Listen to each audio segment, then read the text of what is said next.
Do you feel you're so busy that you don't even have time for a life? Do you feel as if you are constantly running behind? Finding balance in your life can be challenging to do, especially during these stressful days. So it's no wonder that you're feeling out of balance and overwhelmed. However, there are things you can do to achieve some balance in your life. Help is here. Don't struggle anymore. The Optimal Work-Life Balance Workbook will motivate you to gain a new perspective of a balanced life. The downloadable workbook has strategies for improving your life while working at your own pace. It's achievable and reusable throughout your life, and you will receive 21 days of inspirational emails that will set you on your path of creating your balanced life. To learn more, go to coachingforinspirationwithpatti.com, and Patti is spelled Patti. Welcome to Exploring Life and Work with Patti. I am your host, Patti Osferic, a leadership and work-life balance coach. Are you a burnt-out, overworked, stressed-out manager or supervisor looking to find some peace, calm, and maybe a little balance in your chaotic life? Join me as we explore strategies to maintain sanity from chaos to calm. There may be at times some occasional adult language. Let the exploring begin. Hi, managers and supervisors. How's it going? As managers or supervisors, having efficient and effective meetings is crucial to running a successful business. Group meetings that aren't productive waste valuable time and cost the company money. Have you ever been in a meeting where at least one person or all attendees have nothing positive to say about anything? I remember one day I finally snapped in a meeting. My manager wasn't listening and talked over me while I was explaining why my team needed technical help. So I started raising my voice over my leader. I was so upset with myself. That day I realized this wasn't for me, and I didn't particularly appreciate responding that way. I knew this was the group norm, always trying to one up, and I didn't want to play anymore. Let's explore what may be considered rude behaviors in meetings.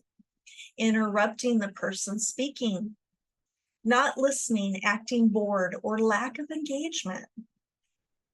Being disrespectful to the speaker. Two people are talking privately among themselves while someone else is speaking. People are just plain hostile to each other. Arguing over whose point is right. Over talking each other. Sarcastic, mean comments to the speaker or each other. Being very judgmental of each other. Participants take everything that is said very personally due to the hostile interaction. Embarrassing the host or leader with malicious remarks.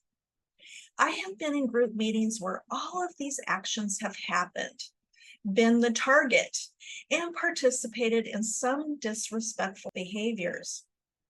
I am not proud of how I acted. I was discourteous and unprofessional sometimes, but it was acceptable.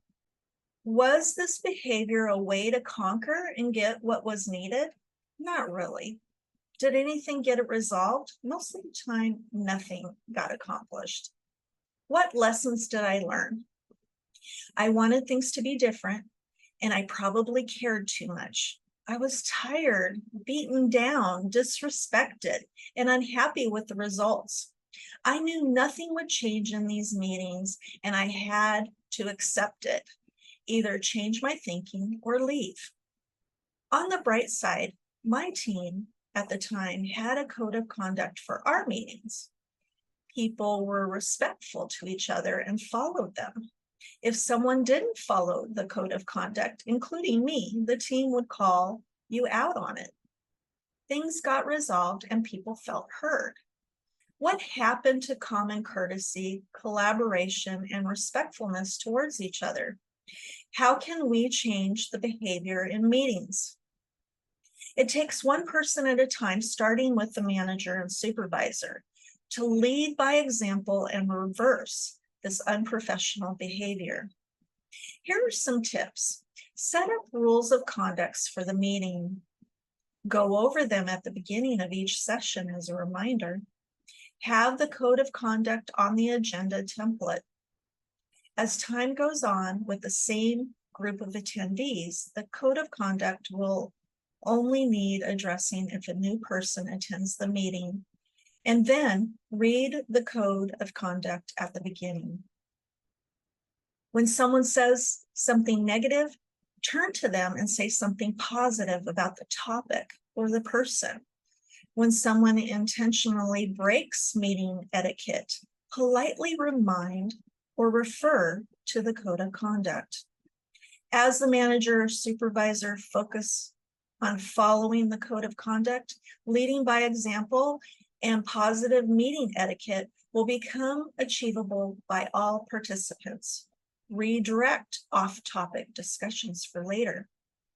Set code of conduct and behavior etiquette is essential to successful meetings. Being courteous and respectful allows everyone to speak, be heard, participate, and engage, which is when great results will happen. Be organized and prepared. As managers and supervisors, we lead by example. If we are focused and engaged, our employees will be too. Today's podcast affirmation: I conduct productive meetings. I would love to hear your thoughts as a manager and supervisor on meetings.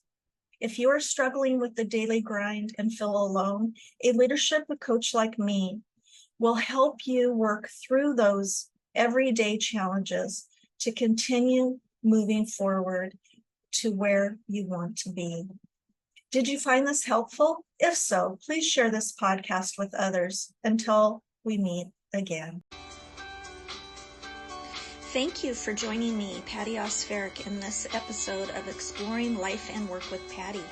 To learn more about me and my leadership and work-life balance coaching, visit my website at www.coachingforinspirationwithpatti.com. Patti is spelled P-A-T-T-I. How about subscribing or following this podcast to get all future episodes? Until we meet again.